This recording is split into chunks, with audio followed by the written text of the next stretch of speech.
পনিরের রেসিপি তো আপনারা অনেক রকমভাবেই খেয়েছেন, কিন্তু ঠিক এই রকমভাবে পেঁয়াজ রসুন ছাড়া কম সময়ে এবং কম মশলায় চটজলদি এই রেসিপিটা বানিয়ে নিতে পারেন।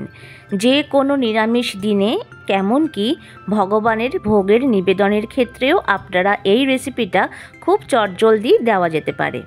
তাহলে চলুন কথা না বাড়িয়ে দেখে নেওয়া যাক আজ কিভাবে পনিরের রেসিপিটা আমি তৈরি করছি। এখানে 500 গ্রাম পনির নিয়ে আমি একটু বড় সাইজের টুকরো করে কেটে নিয়েছি। আপনারা আপনাদের ইচ্ছে মতন শেপে পনিরটা কেটে নিতে পারেন। দেখুন, ঠিক সব কটা পনির কিন্তু আমার এইভাবে কাটা হয়ে গেছে। এবার একটা মশলা আমরা তৈরি করে নেব। তার জন্য দুটো বড় সাইজের টমেটো টুকরো করে কুচিয়ে নিয়েছি। এবার দিচ্ছি 2 ইঞ্চি মতন আদা টুকরো করা, তার সঙ্গে দেব 3টে পরিমাণ কাঁচা লঙ্কা, অবশ্যই ঝালটা বুঝে দেবেন। এবার দিচ্ছি আমরা 2 চামচ পরিমাণে পোস্ত। যদি আপনারা পোস্ত না খেতে চান, এই জায়গায় চালমগজ ব্যবহার করা যেতে পারে। এখানে 2 চামচ পোস্ত ব্যবহার করে নিয়েছি। আর এর মধ্যে দেব আমি 5 থেকে 6টা মতন কাজু বাদাম। এখানে চিনে বাদামও ব্যবহার করা যেতে পারে। এবার এই সবকটা মশলাকে মিক্সির জারে নিয়ে একটা স্মুথ পেস্ট আমরা তৈরি করে নেব। মশলাটা এবার সাইডে সরিয়ে রেখে এখানে আমি 2টো আলু টুকরো করে কেটে নিয়েছি। পনিরের মাপ করেই আলুগুলোকে একটু বড় সাইজের টুকরো করে কেটেছি। আলুটা সাইডে সরিয়ে রেখে এবার একটা গ্যাসে আমি কড়াই বসিয়ে দিলাম। দিয়ে দিচ্ছি 4 টেবিল চামচ পরিমাণ সাদা তেল। রান্নাটা পুরোটাই সাদা তেলে হবে। তারপর দিচ্ছি 1/2 চামচ পরিমাণে লবণ। লবণটা এই সময় তেলের মধ্যে দিলে অনেক সময় পনির ভাজার ক্ষেত্রে পনির কড়াইতে তলায় লেগে যায়, তাই জন্য আগের থেকে লবণটা দিলে পনিরটা কিন্তু সুন্দরভাবে ভাজাও হয় আর সফটও হয়। লবণটাও পনিরে বেশ সুন্দরভাবে ঢুকে যায় আর কড়াইতে কিন্তু পনিরটা একেবারেই লেগে যায় না। তাই এই সময় অবশ্যই তেলে সামান্য পরিমাণ হলেও লবণ দিয়ে দেবেন। পনিরটাকে আমরা হালকা ভাজা করে তুলে নেব। যেহেতু অনেকটা পনির, তাই আমি 2টো ব্যাচে ভেজে নিচ্ছি। আজকে যারা আমার চ্যানেলে নতুন ভিজিট করছেন তাদেরকে অসংখ্য ধন্যবাদ এবং চ্যানেলটাকে সাবস্ক্রাইব করে পাশে থাকার অনুরোধ রইল। আর যারা আমার চ্যানেলের পুরনো বন্ধু তাদেরকে অনেক ভালোবাসা আমাকে এতটা সাপোর্ট করবার জন্য। এখানে প্রথম ব্যাচের পনিরটা আমার ভাজা হয়ে গেছে, তাই সেটা তুলে নিয়ে সেকেন্ড ব্যাচের পনিরটাও আমি দিয়ে দিলাম। এইভাবে হালকা করে পনিরটা ভেজে তুলে নিলে পনিরটা যেমন সফটও হয় আর খেতেও কিন্তু বেশ ভালো লাগে। সেকেন্ড ব্যাচের পনিরটাও আমার ভাজা হয়ে গেছে, তাই এবার পনিরটাকে তুলে নিচ্ছি। এবার পনির তোলা হয়ে গেলে দিয়ে দিলাম আলুগুলো।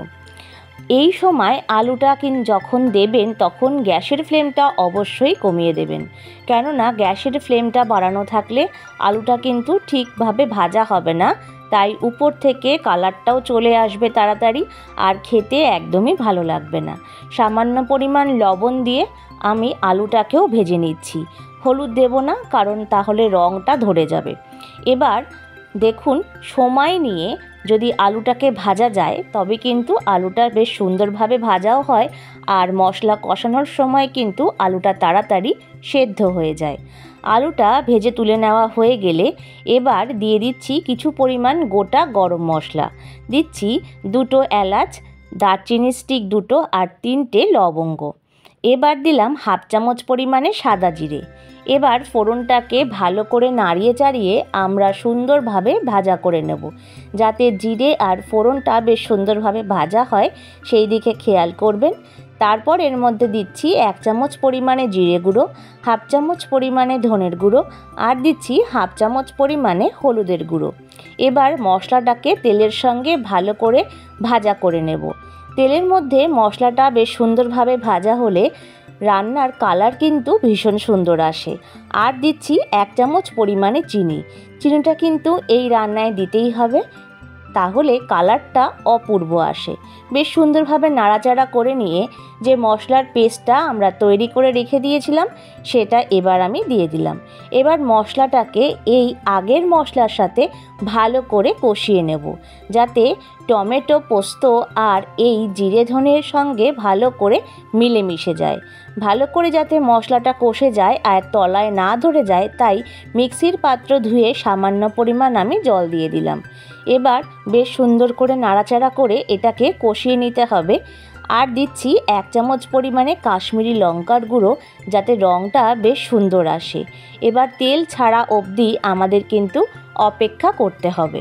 যারা ভিডিওটি ফেসবুক থেকে দেখছেন তারা আমার পেজটাকে ফলো করে আমার পাশে থাকবেন, আর তাদেরকে অসংখ্য ধন্যবাদ। মশলাটা প্রায় কষে আসলে এর মধ্যে এবার আলুগুলোকে দিয়ে দিতে হবে। আলু দিয়েও বেশ সুন্দরভাবে মশলাটাকে কষিয়ে নিতে হবে। সামান্য পরিমাণ জল থাকতে থাকতেই আলুটাকে দিতে হবে, যাতে সুন্দরভাবে কষানো হয়ে যায়। দেখুন তেল কিন্তু ছাড়া শুরু হয়ে গেছে। দেখুন উপর দিয়ে বেশ সুন্দরভাবেই তেল ছেড়ে আসছে, তার মানে আমাদের মশলাটা বেশ সুন্দরভাবে কষানো হয়ে গেছে। দেখতে পাচ্ছেন তেলটা উপর থেকে কত সুন্দর ছেড়ে এসেছে। এইবার দিয়ে দিচ্ছি সামান্য পরিমাণ গরম জল। আপনারা যতটা পরিমাণ গ্রেভি রাখতে চান সেই অনুপাতে জলটা দেবেন। আমি এখানে 1/2 কাপ পরিমাণ জল দিয়েছি, যাতে আলুটা বেশ সুন্দরভাবেই তাড়াতাড়ি সেদ্ধ হয়ে যায়। একটা ঢাকনার সাহায্যে মোটামুটি 3 মিনিটের জন্য ঢেকে দিয়েছিলাম। 3 মিনিট পরে দেখুন গ্রেভিটা কিন্তু বেশ অনেকটাই চেঞ্জ হয়ে গেছে, আর আলুটাও কিন্তু প্রায় গলে এসেছে। তাই কিছুক্ষণের জন্য এটা ফুটিয়ে নেব। দেখুন প্রায় ফুটে এসেছে। এবার আমি দিয়ে দিচ্ছি পনিরগুলো। পনিরটা দেওয়া হয়ে গেলে পনিরের সাথেও কিন্তু আলু দিয়ে বেশ সুন্দরভাবে নাড়িয়ে চাড়িয়ে নিতে হবে, যাতে সব কটা পনির গ্রেভির মধ্যে ভালোভাবেই মিলেমিশে যায়, সেই দিকে খেয়াল রাখতে হবে। আর দিলাম সামান্য পরিমাণ একটুখানি গরম মশলার গুঁড়ো। এই রান্নায় গরম মশলার গুঁড়োটা দিলেই খেতে বেশ ভালোই লাগে। আর দেব 1 চামচ পরিমাণে ঘি। ব্যাস আমাদের তৈরি হয়ে গেল একেবারে বাঙালি বাড়ির মতন আলু আর পনিরের রসা। খুব অল্প সময়ে এটা পেঁয়াজ রসুন ছাড়া যে কোনো নিরামিষ দিনেই আপনারা বানিয়ে নিতে পারেন।